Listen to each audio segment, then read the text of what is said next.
J'appelle Paul Lé, Julia Faure et Benoît Tabaka, qui sont les 3 membres du jury que je n'avais pas encore cités et qui ont fait ce jury ces derniers jours.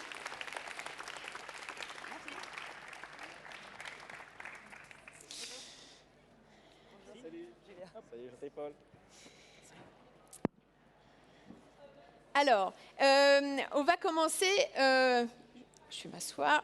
On va commencer par Paul Lé. Alors Paul, je vais te laisser te présenter en un mot, hein, mais toi tu es passé par le FT 120. Aujourd'hui, tu es jury et j'imagine que les critères qui ont été retenus aujourd'hui et qui ont fait que tu as évalué les projets sont un petit peu différents du FT 120 ou des critères qui t'ont permis aujourd'hui, qui t'avaient permis d'y rentrer.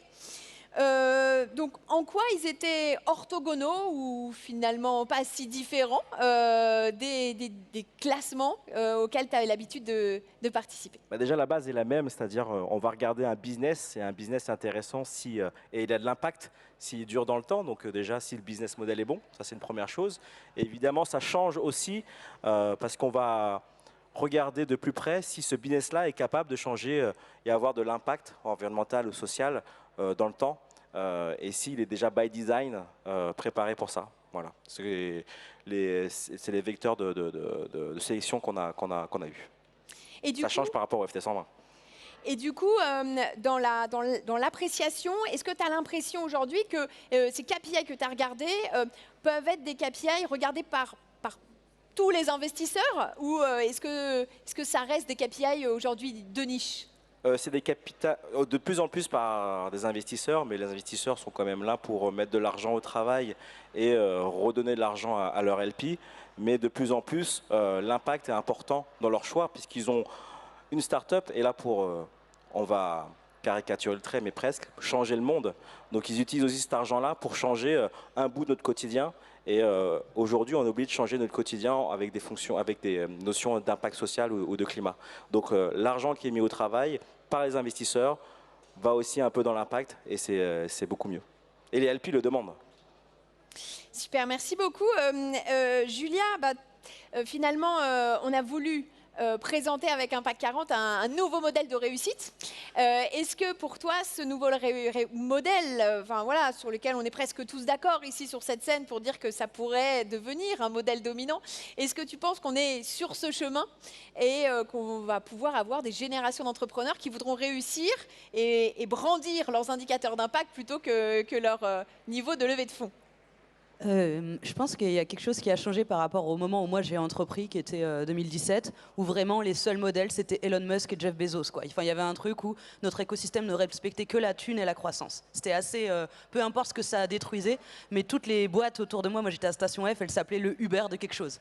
Tu vois, sans jamais avoir de réflexion sur qu'est-ce que ça a produit Uber sur notre réflexion. Donc je pense qu'il y a quelque chose qui a changé, et je dirais que le succès de rien que le succès de ce salon, c'est le symptôme de ça. Le succès de cet indice, c'est le symptôme de ça. Moi, j'ai découvert des boîtes géniales. Je suis trop contente de savoir que ces boîtes existent. Je trouve aussi que le succès du mouvement Impact France, la dynamique qu'a ce mouvement que je co-préside et que Caroline dirige, hein, c'est vraiment... c'est super d'ailleurs, adhérer. Ça fait aussi partie de ça, mais je pense qu'il faut avoir bien conscience qu'on est une goutte d'eau dans un océan qui s'en fout. On est une goutte d'eau dans un océan qui ne valorise que les critères économiques. Et la preuve c'est que quand on donne des légions d'honneur, c'est à Patrick Pouyanné. Pascal Pouyanné ? Patrick Pouyanné. Enfin, en fait, il y a vraiment un truc où genre, il y a encore beaucoup de marqueurs de la réussite qui valorisent tout sauf l'intérêt général. Parce que c'est de ça, en fait, quand on parle d'impact écologique et social, on parle de l'intérêt général. Donc, et l'autre chose qui nous fait comprendre que on est encore extrêmement minoritaire, et même si nous on est très convaincus, on n'a pas essaimé dans le reste de la société, c'est quand on voit, prenez votre secteur et regardez qui c'est les entreprises leaders de votre secteur. Est-ce que vraiment elles sont reconnues pour l'impact incroyable, pour leur inclusion, pour leur réduction d'impact écologique? Je regarde Marion qui bosse dans la téléphonie et Internet, elle sait que non.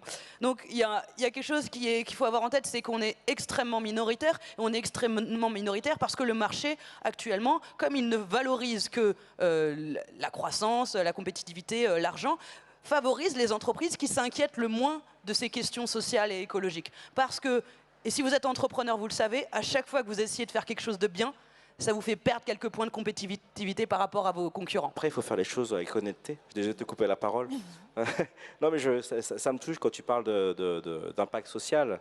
Au FT 120, on nous demande quel impact social on a et de remplir un formulaire. Et c'est un formulaire dont j'ai du mal à le remplir puisque ma boîte est by design par impact. C'est une boîte que j'ai voulu à mon image sociale. Je viens des quartiers. J'ai 600 personnes aujourd'hui sur la Belleville et Frichti. Et on essaie de leur offrir l'ascenseur social. L'ascenseur social existe vraiment dans notre société. Et nous, en tant qu'entrepreneurs, on n'a pas à crier sur tous les toits qu'on est à impact. On fait aujourd'hui avec les choses, avec nos croyances propres. Je crois que la Terre va mal, donc je fais attention à quel mode de livraison je vais utiliser. Je pense que l'ascenseur social fonctionne mal, donc je fais attention à qui je vais embaucher. Je regarde plus trop les CV, je regarde les compétences. Mais nous, en tant qu'entrepreneurs aujourd'hui, tu parlais de Patrick Pouyanné, Total, ça c'est la vieille génération. Mais nous, notre génération, elle est là pour construire des belles histoires. Et en faisant des grosses boîtes, aujourd'hui on va atteindre une taille de 100 millions d'euros, plus on fait des grosses boîtes avec des entrepreneurs qui ont cet impact au fond d'eux, et plus on changera les choses. Mais regardons pas trop par le passé, regardons plutôt l'avenir et le présent. Et aujourd'hui, quand on lance une boîte, je pense qu'on est by design à impact. Voilà. Bah, moi, je pense qu'il y a, en tout cas, les intentions, elles sont là, mais je pense que le marché nous rattrape. Moi, je te donne l'exemple du textile. Si je décide de produire en France ou de produire au Portugal, ça va me coûter 3 à 10 fois plus cher que si je produis au Bangladesh. Donc, qu'est-ce qui se passe quand tu regardes le marché du textile ? 95% du marché produit loin, en fait. Produit dans les pays où les normes sociales et écologiques, elles sont les pires possibles, parce que c'est ça qui te donne des points de compétitivité. Donc moi, je crois aussi comme toi que notre génération, et même pas que notre génération, en fait, je pense qu'il y a quand même, globalement, tout le monde comprend que c'est la merde et que si on fait pas quelque chose rapidement, ça va être c'est déjà une catastrophe sociale et écologique, mais pour l'instant, les règles du jeu, elles continuent à favoriser les entreprises qui font le pire. Elles continuent à dire que plus tu fais mal, plus tu vas être compétitif, plus tu vas faire de bénéfices, plus tu vas faire d'argent, plus tu vas gagner des parts de marché. Et donc l'urgence, c'est vrai que les intentions sont là. Maintenant, l'urgence, c'est de mettre les règles du jeu au service de ces intentions et de faire que tous ceux qui veulent entreprendre pour le bien en aient les moyens et ne se fassent pas dégommer par ceux qui s'en foutent complètement. Alors, cet indice aussi, il valorise des entreprises qui ont au cœur une innovation, voire une innovation de rupture et qui l'assument, mais qui n'est pas toujours et parfois pas du tout technologique. Donc, c'est aussi une autre vision de l'innovation qui est portée par cet indice. Du coup, Benoît, vous travaillez chez Google et donc je me permets cette question. Cette innovation qui n'est pas centrée sur la techno, quand vous avez vu les différents projets, est-ce que vous pensez qu'elle peut aujourd'hui prendre de la place parce qu'on sent depuis des années que c'est difficile pour elle de s'imposer et d'être valorisée au même niveau que l'innovation technologique? Je pense qu'un des éléments clairs pour moi, c'est qu'il faut séparer innovation et technologie. Pendant très longtemps, et effectivement ce qu'on a dit, ce que disait Mamadou aussi, c'est grosso modo, on voyait la technologie comme étant quelque chose qui allait tout révolutionner, changer nos vies, changer nos modes de comportement, changer les sociétés dans lesquelles on vit. C'était peut-être une vision, effectivement, qu'on avait il y a 10 ans, il y a 15 ans. Aujourd'hui, ce n'est pas du tout la vision qu'il faut avoir. Si on regarde un petit peu ce qui est devant nous, effectivement, parce qu'il faut s'occuper du présent et surtout du futur, si on prend les objectifs de développement durable, 2030, c'est demain, on a tout complètement décroché. Quand on regarde où est-ce qu'on en est sur chacun des SDG, on a complètement décroché au niveau mondial. Et c'est là qu'il faut repenser l'innovation, et une innovation qui doit être complète. L'innovation complète, c'est quoi? C'est à la fois d'avoir l'idée, et effectivement sa formalisation sous forme de technologie, et d'avoir sa diffusion d'une certaine manière. Et donc c'est là où on repense l'innovation au service de l'environnement, au service de la santé, au service de la pauvreté, au service de l'éducation, et effectivement de toujours réfléchir dorénavant comment l'innovation peut être au service de quelque chose, et notamment de son impact. Si je prends juste un exemple côté Google, effectivement, la boîte a été développée, s'est créée avec un moteur de recherche. Aujourd'hui, on est surtout une boîte d'ingénieurs qui vont développer des modèles en open source, qui vont être utilisés par toutes et tous qui sont aussi ici dans la salle et dehors qui nous écoutent,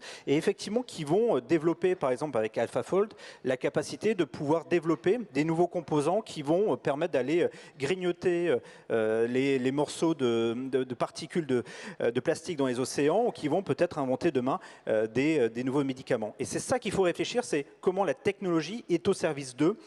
Aujourd'hui, on n'innove pas juste pour le plaisir d'innover. Et c'est vrai que historiquement, Google avait lancé il y a quelques années un Impact Challenge qui avait intéressé plein d'entreprises à impact, au grand sens du terme, des associations, enfin tout statut qui avaient envie de développer leur impact, mais avec une vision, on en parlait tout à l'heure, plus philanthrope. Aujourd'hui, quand vous voyez ces entreprises qui se développent, est-ce que vous voyez un changement, une maturité un peu différente ? Concrètement, j'allais dire, il y a allez, 5 ans, 7 ans, les activités de toutes les activités Google.org, effectivement, et notamment de son Google Impact Challenge, c'était de financer, on va dire, de l'innovation, sans forcément aller jusqu'au bout de la chaîne, de dire à quoi ça va servir et effectivement de mesurer l'impact. Le changement a complètement été intégré dorénavant, c'est-à-dire que l'ensemble des discussions qu'on peut avoir avec les différents acteurs des ESS avec qui on discute, c'est effectivement de rentrer dans une logique de mesure de l'impact de leurs actions et de se dire, voilà, vous avez besoin d'un financement, on va être un peu une sorte de soutien au développement des projets. Ce qu'on a vu surtout émerger, nous, c'est des choses hyper intéressantes, c'est voir comment des acteurs de l'ESS ont irrigué des politiques publiques et de voir du INCO aujourd'hui qui a pu irriguer un certain nombre de mesures qui sont prises par la Commission européenne. C'est de voir effectivement des acteurs qui vont changer de modèle, évoluer effectivement comme des startups, de tout de suite s'adapter par rapport aux besoins nouveaux. J'ai en tête, on parlait tout à l'heure d'Anthony Babkin, mais tout ce que fait aussi Diversidays pour étendre, changer leur mode de fonctionnement. Et pour moi, le dernier élément aussi qui est important, c'est faire ensemble et de voir, pareil, en termes d'impact, de se dire, individuellement, on peut avoir un très bon impact, mais mutuellement et collectivement, on arrive à amplifier ça. Je pense à ce qu'a fait Ma Voix avec Génération, Chance, Co. Et effectivement, de pouvoir derrière mutualiser des choses, et là, on a de l'impact. Eh ben, merci beaucoup à vous.